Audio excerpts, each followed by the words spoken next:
Guy n'est pas un chauffeur comme les autres. Là, nous allons chercher un monsieur Bizet.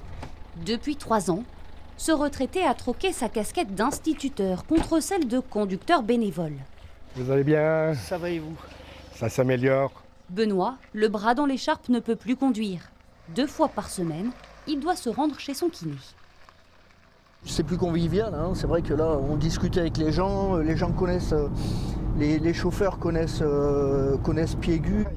Pour une course de 20 km aller-retour, il devra payer 9 €. Car c'est bien la seule obligation pour les bénéficiaires, s'acquitter d'une petite participation pour le carburant et l'usure de la voiture. Au beau milieu du Périgord vert, là où les transports en commun ne passent que trop rarement, cette alternative solidaire séduit. J'attends de vos nouvelles pour vous ramener. Voilà. Comme Guy, ils sont une trentaine de chauffeurs bénévoles à avoir rejoint l'aventure depuis 2023.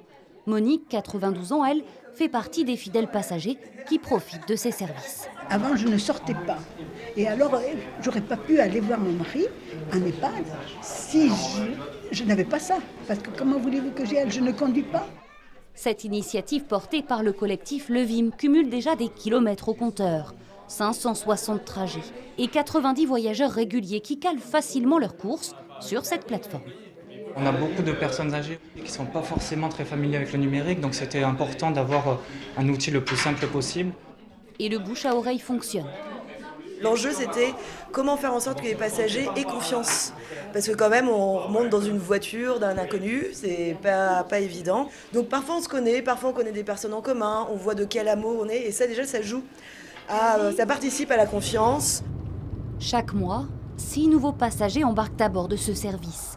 Preuve qu'en milieu rural, le lien social peut mener très loin.